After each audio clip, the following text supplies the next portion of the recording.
Alright, so let's start off by addressing the elephant in the room. Some of my more eagle-eyed viewers will notice that this is not the first time this game has ever been played.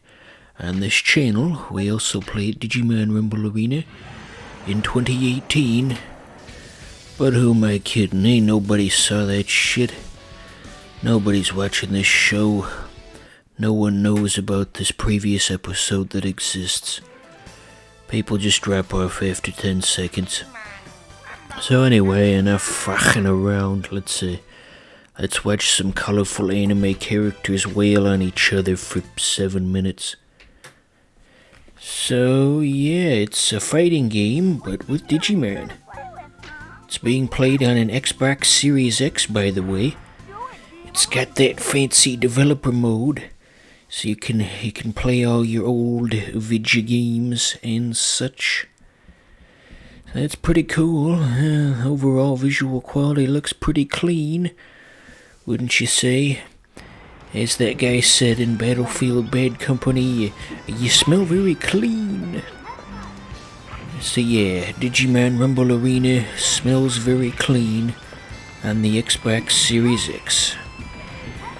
So yeah, I really liked this game as a kid, and less so now. I find the combat to be a bit shallow and clunky, but it passes the time. Just think, by the time this episode's over, we'll all be 7 minutes closer to the sweet release of death, and that alone makes us all worthwhile. So your characters can evolve mid-battle to unlock more powerful moves. That's pretty cool, but you can only be in this powered up state for a limited time. That blue meter above your health bar slowly goes down, and when it drains all the way, the gypsies will come to the house and stuff you in a sack, and you'll never be seen or heard from again. Yep, that is indeed what happens in Digimon Rumble Arena. Alright, well, easy peasy. Let's move on.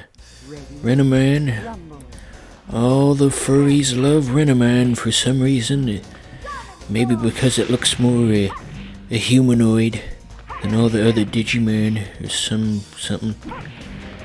I always thought that Renamon was very fun to control in the game.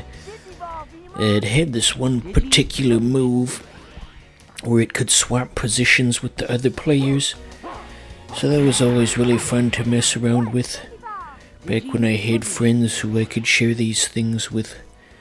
But now it's just me, in the dark, just shouting into a microphone for the entertainment of no one except me. This is a waste of everyone's time. You know, I'm starting to kinda get a bad taste in my mouth about Let's Plays in general. I mean, honestly, who are these for? Who's gonna know that this existed? I gotta start doing something productive with my time. Something meaningful. Something gainful. Something I can show to people and be proud of. There's no pride in Let's Plays. You think anyone's gonna care that you got Digimon Rumble Arena and you're playing it in 2021? Long after it stopped being popular? Ain't nobody's gonna care about that. So, they had the Nintendo Direct today.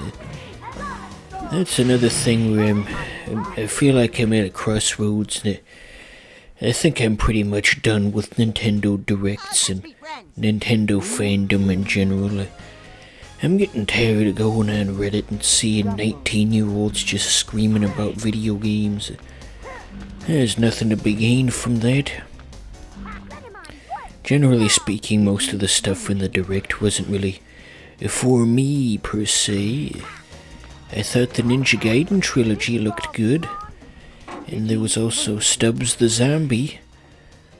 I'm hoping both of those things get ported to other platforms, because my Switch is dying. The video signal cuts out randomly, but the game still goes. It's basically impossible to play any game with such a limitation. So yeah, hopefully those come out on other platforms. So when's Balan Wonderland coming out, by the way? Even though just moments ago I said I'm probably done with Let's Plays forever, I'm gonna go back on my word and say I think I'd like to do an LP of Balan Wonderland someday. Seemed like a fun concept. It's basically Nights into Dreams, but new and exciting. Old concepts and new settings. That's the combination.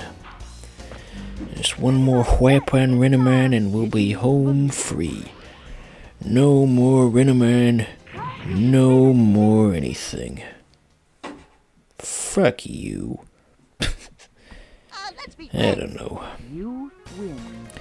What's his face says, let's be friends when you win the match, cause this is not meant for people my age. I have largely outgrown this type of media, and yet here we are. So up next is Pat Kilbane. I don't know how I pushed him through the bottom of the platform like that. That ain't supposed to happen. So since we won't get to the final boss in this episode, I'll try and vaguely describe it. The final boss is called a Reaper Man, I believe. It's basically like a scary skeleton, a spooky, scary skeleton, if you will, and you gotta fight him. You could probably already draw that conclusion. Oh, fuck me. Me and my friends get no respect. What does Scooby do that we neglect? Well, the other guy died a horrible lava death, like in the end of the Terminator. He was never seen or heard from again, and it's all thanks to you. I don't think I should post this episode.